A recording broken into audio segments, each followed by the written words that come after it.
I refused to pay for my boyfriend's son's vacation after he said I'd never be his family.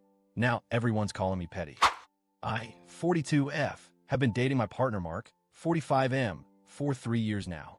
We met through mutual friends, and things were pretty easy between us at first.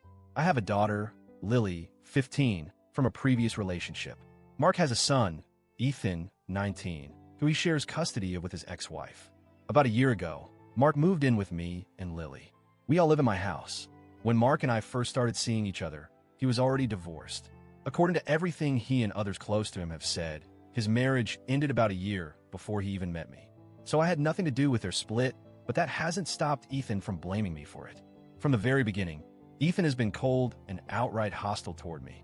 He's accused me of stealing his dad, constantly makes passive-aggressive comments, and even referred to me as the reason his life went to hell.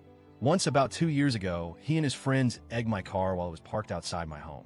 Mark confronted him, but the damage was already done, emotionally and physically. That kind of behavior is hard to forget. Despite all this, I try to keep the peace. I never punished Lily for anything Ethan did, and I tried not to speak ill of him in front of Mark. I understood that this was a painful situation for a young man whose family life had changed. I told myself he just needed time. But the situation only got harder after Mark moved in. Suddenly, Ethan had to deal with his dad fully committing to a life that included me and my daughter. And he did not take that well. Once Mark moved in, Ethan's behavior toward me grew more venomous. He would come to visit his dad and completely ignore me and Lily. No eye contact, no greetings. If I said hello, he'd just look through me like I wasn't there. If Lily tried to say something polite, he'd scoff or walk out of the room. I was ready to call it quits more than once. The tension in the house, whenever he was around, was suffocating. But I genuinely loved Mark, and I believed in the importance of trying. So instead of giving up, I suggested to Mark that he and Ethan take a short trip together, just the two of them. I hoped that some father-son bonding would help Ethan feel less displaced and maybe create room for honest conversations. To Mark's credit, he agreed. They went away for a weekend together, did some hiking, and apparently had some long talks.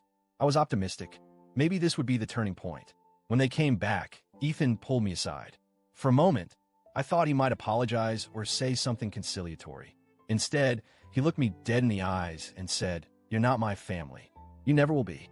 I'll be civil, but don't expect anything from me." Then he turned around and left the room. It stung, but at least he was being honest. Since then, Ethan has kept his word. He visits sometimes to see his dad, but he doesn't interact with me or Lily.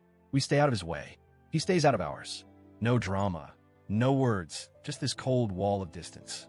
I didn't like it, but I accepted it. I respected his boundary. What more could I do? Fast forward to this spring. I've been planning a family trip to Florida for the summer.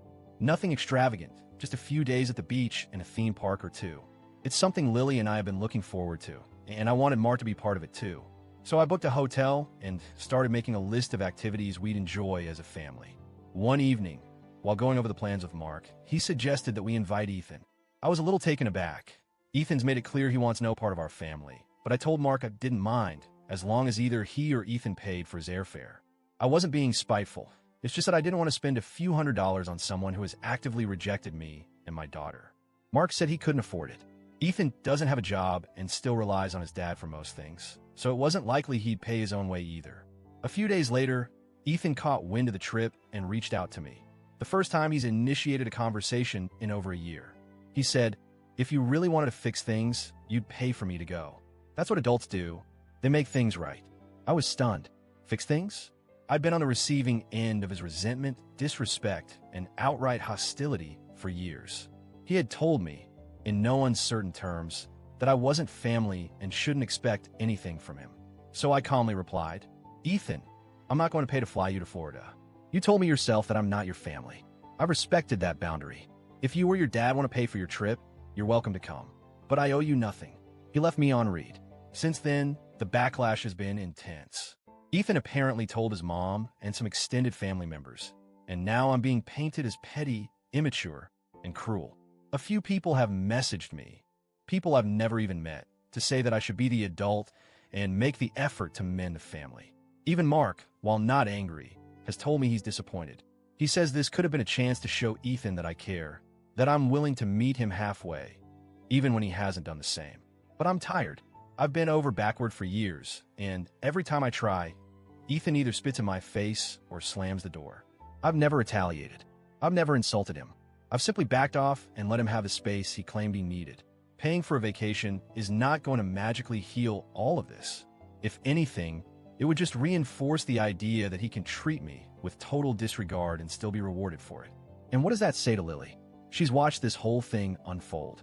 She's seen how I've tried, how I've bitten my tongue, and how I've been disrespected anyway. I don't want to teach her that loving someone means accepting mistreatment. Still, I keep second-guessing myself. Maybe I should be the bigger person. Maybe paying for one ticket isn't such a big deal in the grand scheme of things. Maybe this is the olive branch Ethan needs. But then I think respect has to go both ways. And right now, I don't think Ethan has earned that kind of gesture. So, Ida,